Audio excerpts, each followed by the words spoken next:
All right. We have a huge news story that we have to cover today. Bungie has just dropped this massive article, and look at the gameplay behind me here. This is Monte Carlo's new catalyst that actually turns it into a glaive. Look at that. It's literally stabbing things. I'm gonna let that play behind me for like 100 times while we read through this article so we can appreciate that crazy catalyst. Dev Insights, Season 22, Weapons Preview.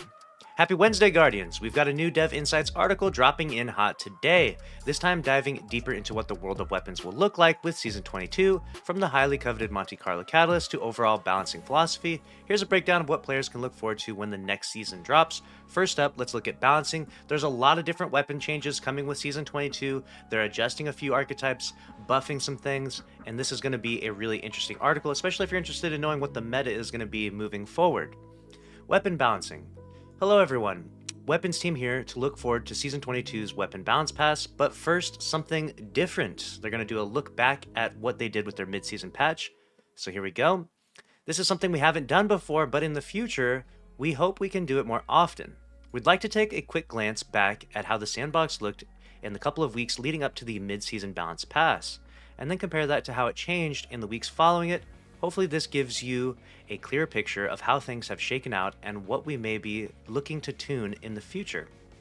Alright, here we go. Below we have a few different charts representing high-scale PvP from the 2 weeks before the patch released, showing the usage on the x-axis and kills over expected, a measure of effectiveness we use to show whether or not a weapon is over or underperforming its given usage on the y-axis. And on the top, we will have the all combined numbers for the primary weapon types. You can see that hand cannons are slightly edged out in usage by pulse rifles, but are most effective weapon type holistically. Underneath that, we have the top 50 weapons broken out individually. Okay, so you can see all these different charts we have here. And there we go, all the different weapon types we have here. Yes, all primary weapons, top 50 primary weapons, got it. You can see how they're all scattered about in their usage rates and stuff. This breakdown shows that Immortal made up a high percentage of not only all primary weapon kills, but also submachine gun kills specifically, and the effectiveness was still elevated higher than we would have wanted that far up on the scale to be. You can also see that the Messenger Adept elevated to the right, no time to explain, nearly dead on the line for kills over expected, and Graviton Lance sitting slightly negative. The news that we're going to nerf them preemptively began their moves downwards compared to the chart we showed in the mid-season preview, as some players began to experiment with other options in preparation for changes. That's funny. Just the news of things getting nerfed has people using things less. They're like, oh, Graviton's going to get nerfed? So you see the usage rates drop. That's actually quite funny. It's funny how it has that effect. Now let's take a look at the charts from all the weeks following the patch. Again, from high skill PvP. Got it. You can see the chart difference here and see the weapon difference here. For those who are curious, the dot just under Jade Rabbit is Shira's Wrath Adept, just missing the label. You can see the difference a few weeks in the patch have made. Hand cannons have moved upwards, while pulse rifles and SMGs have both trended downwards overall. Most importantly, there haven't been any large shifts in effectiveness in either the positive or negative directions, which can potentially come from nerfing or buffing things too much and would indicate comparative imbalance between the main primary weapons. On top of the 50 weapon charts, Immortal Adept still reigns supreme for the moment, but the usage has decreased without a corresponding increase in effectiveness. This primes the weapon for our move into Season 22, where its effectiveness will be further impacted by the damage falloff of Zoom decoupling. So they're doing a big adjustment to Zoom coming next season, and that will probably nerf the Immortal and take it from being the most used weapon. I'm going to play a little bit of different gameplay in the background now. Rose and Ace of Spades have surpassed No Time to Explain in the Messenger, and while Graviton Lance remains elevated in usage, the near-even effectiveness indicates that it is, at present, no longer a balanced concern. We can also continue to see why we have been keeping an eye on the Vex Mythoclast, which is wildly effective compared to other primary weapons. Vex Mythoclast is a sleeper weapon. If you haven't been using that thing is very lethal. And here, for comparison's sake, we have additional charts, this time from all-skill PvP with all primary weapon types and the 50 weapons. These charts show that there is a solid balance among the mid-range weapons in terms of effectiveness heading into Season 22, with nothing notably out of band. You can see that chart there. Nothing too crazy.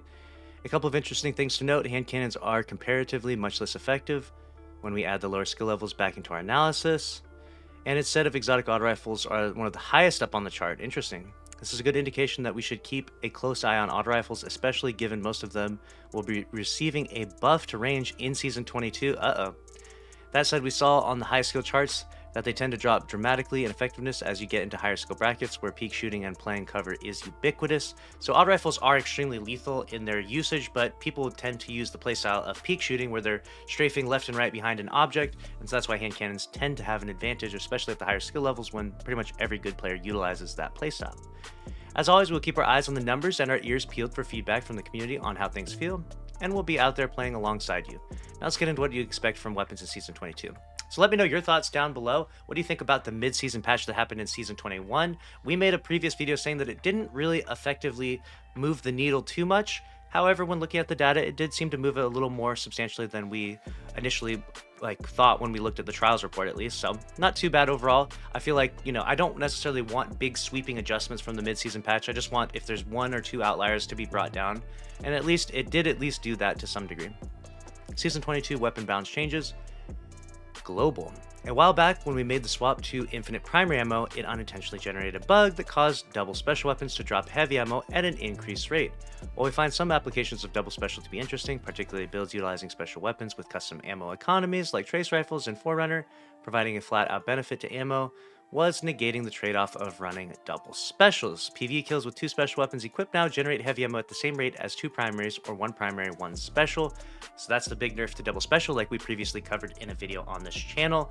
It was for some reason, there's a hidden modifier called Juggler that was from D1. Shout out to all the D1 veterans out there, you know what I'm talking about. And basically if you got a kill with 1 weapon, it would drop ammo for the other weapon. And rocking double special basically made it happen at twice the pace for some reason. I don't know why, but now they finally fixed that issue, I guess. And so I'm not sure if this is going to be a full RIP to double specials in PvE, but it might be significantly harder to keep double specials due to the lack of ammo, because you're not going to have as much power ammo to feed it, especially when you're using perks like Lead from Gold on those special weapons a lot of times. So we'll see. We'll have to check what double special is like after that adjustment goes live. Reticles. We are continuing our mission to improve communication behind our hipfire reticles with a few quality of life changes. Replace the perk active hipfire reticle element. The new one should work better at a different field of view setting. Added a perk indicator to symmetry. Got it. Move Grand Overture's charge meter further down the screen to reduce instances of overlapping with other reticle elements. Got it. They're doing a big hipfire reticle rework, and so this is one of those adjustments there. We've got zoom and damage fall off tuning. In case you missed it in the mid-season patch, we are making some major changes to the way zoom and damage fall off interact with 3 main goals. Decrease the variance between the optimal engagement ranges of our mid-range weapons. Got it. Auto rifles, pulses, hand cannons to reduce the instances of one weapon or another being the clearly advantaged choice based on minor differences in engagement distance. So this is actually really big in adjusting these different archetypes, because obviously you all know which archetypes are the most popular, and this might very well give a little more balance to all the different archetypes. We'll see. Slightly reduce the average engagement range in Crucible by pulling in the maximum damage fall distances of many weapons. Prevent individual weapons from overstepping their intended engagement ranges because of multiplicative scaling zoom provided to damage fall off. This in turn allows us to buff the weapon archetypes themselves, since we no longer must be concerned about the top end outliers. This is actually a good adjustment. I know that some people might be a little bit salty about this, but some weapons had an increase in zoom, and due to that, they literally just had better range than any other weapon within their archetype.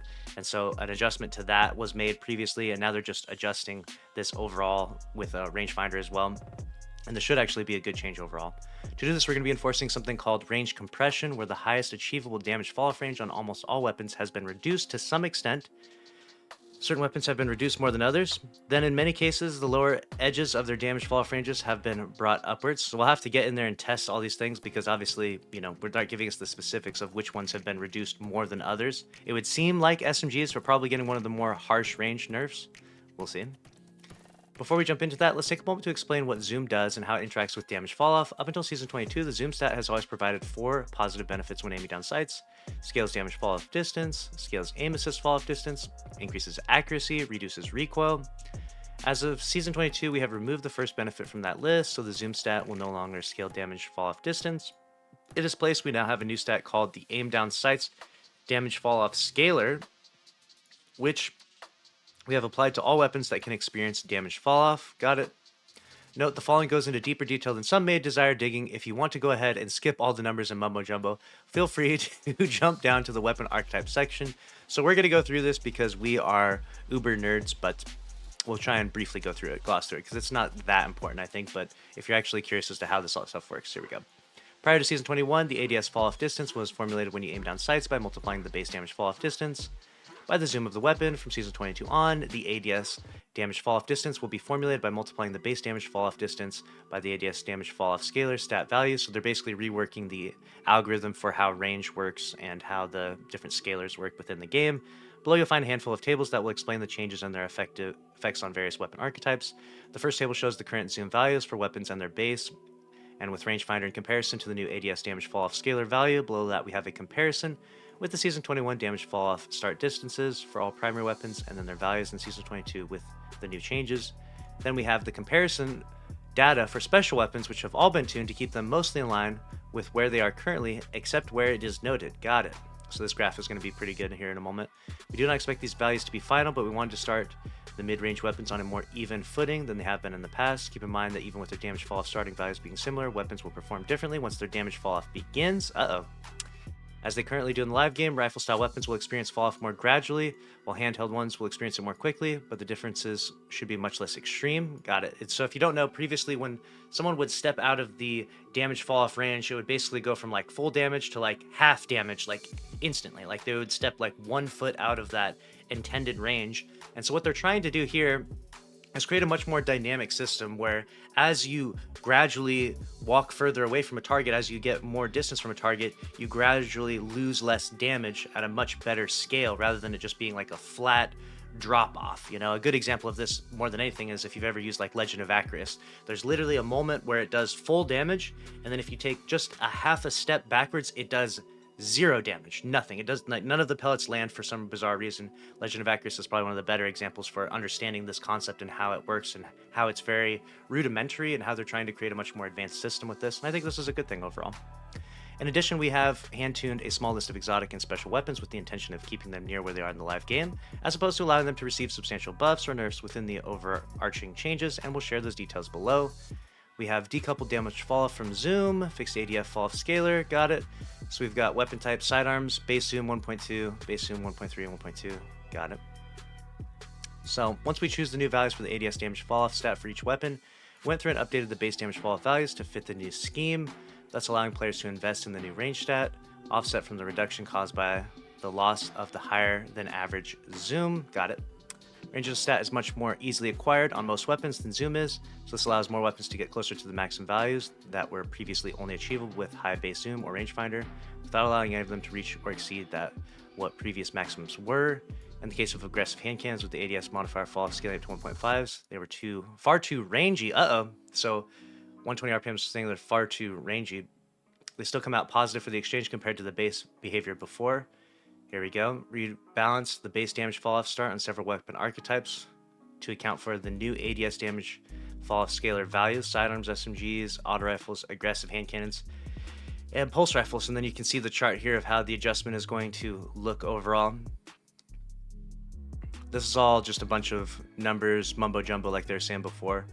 And so they're also not trying to adjust it as much they're adding basically a new system. They don't want to nerf special line weapons as much, but here we go. We got custom tuned exotic ranges. Okay, so exotic weapons are obviously going to have to be in their own category. We don't want to nerf them too much. Like the special weapons above, these have been set to keep their weapons near where they currently are, as opposed to massively buffing or nerfing them with the overarching range tuning. Ace of Spades previously had 10% damage flooring penalty. This penalty has been increased to 15%. Got it. Devil's Ruin, Revision 0, The Last Word, Crimson, Vex Mythoclast, Forerunner, Ariana's Vow. They're all trying to keep them very comparable to what they were before because they're not trying to nerf them too much. So there we go. Now we've got weapon archetypes. Hand cannons. We have heard complaints that hand cannons feel underpowered in PvE, and we wanted to address this while also giving them a better use. To case fit their hard-hitting fantasy, we decided that it made sense for them to be the big game hunters of primary weapons. So we have massively increased the damage they deal to major combatants. Additionally, without investing in reload or perks that auto-reload, hand cannons have often felt too punishing of missed shots or running out of ammo at critical moments. We buff their baseline reload speed in a way that filters uploads. Yeah, they already mentioned this before. Buff for hand cannons. We also built a new hand cannon subfamily for the first time, adding heavy burst and as the intrinsic trait, which is just the 2-round burst hand cannon, like the Warden's Law, will deal increased precision damage when it comes to the challenge of needing to land 2 bullets on a target instead of providing an extra reward for players who have great aim. Got it. So these are the changes that they've mentioned before, where they're doing 15% increase to reload to hand cannons. We've already covered this in the past, so we're going to briefly go through this. 20%, 75%, red bars, majors, and then heavy burst is going to be the new subfamily. And then bows, they mentioned previously they were going to buff lightweight bows. Let's have an issue with hit registration at longer ranges. So we got general, reduce the minimum reload animation from 0.5 to 0.3, increase the projectile velocity at full draw so that the projectiles will continue to perform as if they were hit scan at longer distances. Lightweight bows equalize the full draw projectile velocity with precision bows. Got it. For SMGs, we have corrected a long-standing visual bug that prevented the RPM stat from displaying correctly. This does not change the actual RPM of the weapons. They have always fired at 720 RPM. Got it. Very interesting. They're actually changing that visual bug of that. That's too funny. And then we have fixed the sidearms here. When we changed the range values for sidearms, it became apparent very quickly that aggressives, with their current extremely forgiving body time to kill, were far out of band. Uh-oh.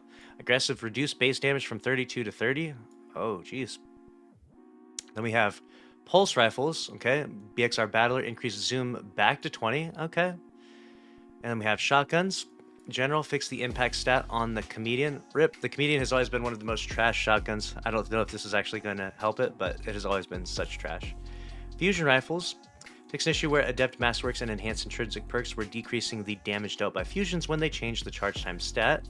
Got it. Waveframe heavy grenade launchers. Oh, this is one that definitely needs a huge buff. General, the size and damage of the self-damage AOD is now reduced, so you're going to hurt yourself less when you shoot it really close to you. This should make it much safer to fire. Okay. That's a very small buff. I don't know if that's going to make heavy waveframes good, but we'll see. Swords. At present, swords don't hold much value to players because although they excel in ease of use and are ammo-rich, they require users to put themselves directly in harm's way. Sword Guard could mitigate this, but the guard's duration is difficult to predict with incoming fire and disables the sword's primary means of offense. The full charge heavy attack, the guard also mitigates a very small amount of damage when compared to the other existing defensive options, the glaive.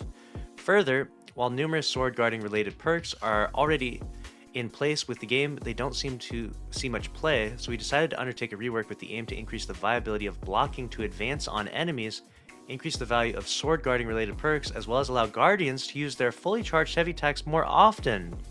Our intent is that swords now occupy a niche where they provide both better staying power and survival. Okay. Okay, sword meta? Sword meta, season 22? Sword Guard. Energy now recharges after a short delay when used, but recharges much faster. All I'm saying is, if they're buffing swords like this, you know it's Crota that's coming back. They're trying to get us all running around with our swords in the Crota raid, right? I don't know. That's my spinfoil hat moment there. The delay before recharge and the recharge rate are both governed by the guard charge rate stat. This delay ranges between 2.7 and 1.05, decreasing the charge rate stat. We've massively increased the rate energy returns after the delay to compensate, and they increase even more at higher charge rate stats. Even after the delay, swords now return to full energy from empty faster than ever before with this rework. Got it. Full power heavy attacks can now be used with any non-zero amount of sword energy rather than requiring full sword energy. Got it. We massively increased sword guard damage resistance, giving it 82.5 and 95% damage reduction. Got it. This damage resistance value is sharply reduced against other players like glaives. Then it provides between 52 and 65% damage reduction depending on guard stat resistance. Sword Guard no longer loses energy when taking damage. As a result of the above, guard efficiency has been removed as a stat. Okay. Wow. Sword Guard duration is now increased across every guard type, with those with the shortest durations benefiting the most. Sword Guard talent nodes have had their stats squished down. Combined with the above, even though their stats have been reduced, their damage reduction, charge rates, and guard durations are now increased across the board. This allows origin traits and other sword perks more room to increase these stats and allow performances beyond their previous maximum. Wow. This is a serious overhaul to swords. Like, they are trying to get us to use some swords. All I'm saying is Crota. Sword Guard talent nodes now visually affect the charge rate bar on the inspection screen when you hover over them. Sword movement speed while blocking is increased from 0.75 to 0.85, and the Lament exotic sword has been special case, so its charge rate and delay are unaffected, but it still benefits from the increased guard damage reduction and duration. Got it. Interesting. Alright, we have exotic weapons, and that's where we got this clip from that we were playing earlier. Monte Carlo, we finally did it.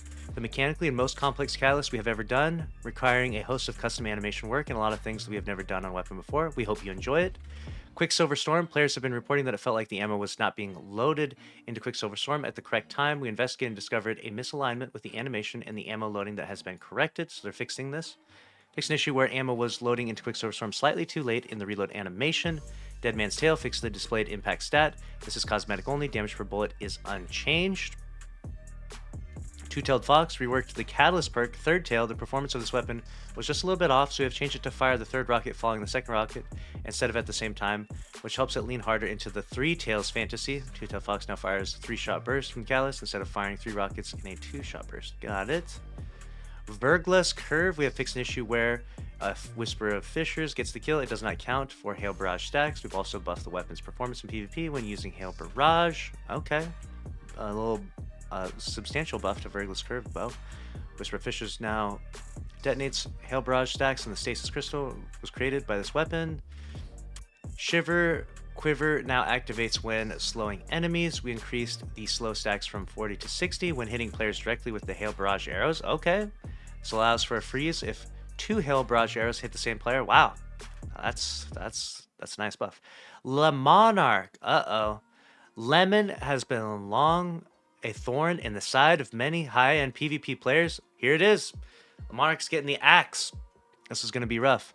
The massive chunk damage hit hard, and the long damage over time duration kept you out of the fight for what felt like an eternity.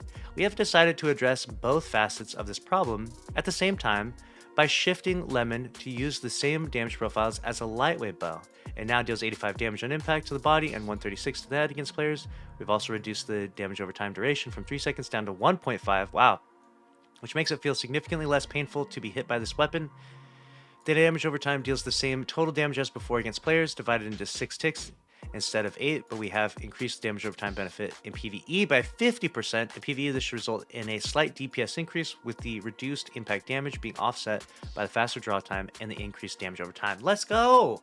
A massive nerf to Le Monarch in PvP, which I think was definitely deserved because this thing was kind of OP in PvP, but also not nerfing it too hard so that it gets destroyed inside PvE is a really nice touch there, Bungie, because I hate when that happens, and I know we all can agree to that. So Le Monarch will probably be stronger in PvE now, which is nice. Reduce the draw time from 684 to 612, reduce body shot damage from 100 to 85, increase critical hit multiplier 1.5 to 1.6, change the poison damage over time effect, got it. 3 seconds to 1.75, move damage to 8 ticks to 6, poison damage 50%. There we go. Vex Mythoclast, uh-oh, is it going to be a buff? Is it going to be a nerf? Here we go. Vex Mythoclast has been very, very strong in PvP for some time, having secretly benefited from a number of buffs to auto rifles that have increased its usability. With auto rifles getting another bump in range in Season 22, we felt the Vex had been pushed to a notch too far in our playtest. We reduced the RPM from 390 to 360 to match our other auto rifles in its subfamily. No! How are you gonna nerf the Vex?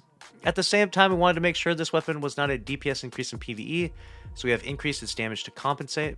Okay. RPM reduced from 390 to 360, increased damage from minors and majors by 25%. RIP Vex.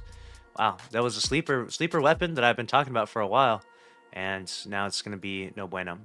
Tommy's Matchbook, the previous setup wasn't working as expected, so the new behavior gives the same end result, but front loads more Scorch into the base behavior. Updated Scorch value. It was previously 14 plus 7 with Ember of Ashes Fragment. Now it's 15 plus 5. All right. Tommy's Matchbook, get an adjustment. Touch of Malice. Now this one, they have been hyping up for quite some time now, so let's see what they're going to do to the beloved Touch of Malice exotic scout rifle from King's Fall. Touch of Malice is a strong weapon, but the usability of the gun was just too low in any content where it mattered. This was due to a large part of how easy it was to unintentionally kill yourself. Comment down below if you've killed yourself with this. When we brought back Touch of Malice, we increased the amount of self-damage the final round dealt to the user because there are far more ways to self-heal in Destiny 2 than there were when the gun originally made its appearance in Destiny 1. But we believe we may have gone too far. To make it up to you, the final round now deals 20% additional damage in PvE. Additionally, we have reduced the damage it deals to the user and can no longer kill the... What? What? That's actually crazy. I guess technically you'll be one shot, so if any ad shoots you with even the slightest bit of damage, you would die. But that's definitely a crazy buff to Touch of Malice. This isn't to say that you can't die when you're at low health, but the weapon itself will not be the thing itself that kills you. It will just hold you at 1 HP if you continue to fire for too long. Wow.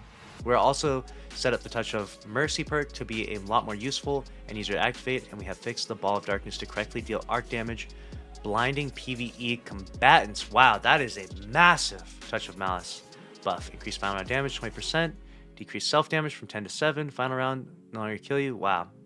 Ball of Darkness now appropriately deals arc damage and binds combatants and stuns unstoppable champions. What? Oh my gosh. Setting up Touch of Mercy to work like Unrelenting. Guardians and major combatants give more points towards activation, and we increase the time allowed. Wow. Malfeasance does a lot. Don't you dare, Bungie. Don't you dare. And we wanted to make sure you knew you were getting the effects of the Callus. Fixed an issue where the Vorpal Weapon Callus wasn't displaying the status buff text. Okay, good. Just a flavor text update. I'll accept that. Cloud Strike is getting nerfed. We know this already. Reduce the lethal kill distance of the Lightning Strike against players. We've already covered that before, so we're going to breeze through that. Wicked Implement shipped a little too weak. A lot of people are criticizing it. I still think it's unique in its application and usage, and I kind of like it as an exotic overall, but it definitely could use a buff. Don't get me wrong, it could use a buff, and this is what they're going to be doing to it. The timing window for creeping attrition has now been increased from 3.5 seconds to 4.5 seconds. Got it. You can now also activate Tithing Harvest by destroying Stasis crystals. Got it. The Wicked Implement Exotic Callus now includes the Headstone perk. Okay, very nice. Very nice. Perks bipod. This is what I've been wondering about. I've been telling everyone, hey, get the rocket. I mean, we're literally doing the GM behind you right here for the Void Rocket, and they're going to be adjusting the bipod perk that comes on this rocket, and I was wondering how much are they going to be adjusting it, and they have now reduced the damage penalty from 40% to 25%. RIP. That's not enough. That's not going to make this rocket meta-defining by any means. It will still make it a really good burst damage rocket, especially if you got Wolfpack rounds and your surges and everything else stacked on top of it, right? But that's probably not enough to make bipod the meta perk by any means. They'll probably have to do another pass of bipod and maybe make it 15%, 10% in the future or something. But that's pretty crazy that they at least adjusted it that much. We'll have to do some damage testing though, of course, because we won't know what the numbers are until we actually see them. There's a variety of different rockets that can fire without reloading now and stuff, so this is actually a good adjustment, but I don't know if it's enough. It's good, but I don't know if it's enough. Let me know if you agree or disagree. Envious Assassin, this is already a strong perk, so here we go. There's no longer a time limit after kills within. You must activate the perk or get another kill. What? Buffing Envious Assassin? The perk will now activate even if the magazine is overflowed. It will stop activating once you hit the maximum magazine size of 2.5 or greater. Envious Assassin now provides fractionally more ammo per kill instead of a longer window of time to kill. Okay. Okay. Wow. Over-under. Over-under was a little too niche for its own good, so let's get the buffs we got here. Now provides bonus body shot damage against players with Woven Mail. Interesting.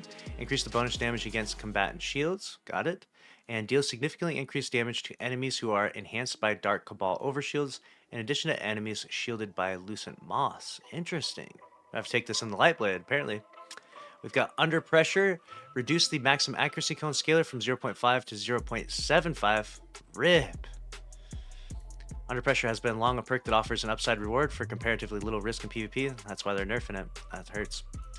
Shoot to Loot. It seemed a shame that pairing Shoot to Loot with perks like Explosive Payload and Kinetic Tremors didn't allow the splash damage to interact with the orb collecting, so we did something custom tuning behind the scenes to make it happen.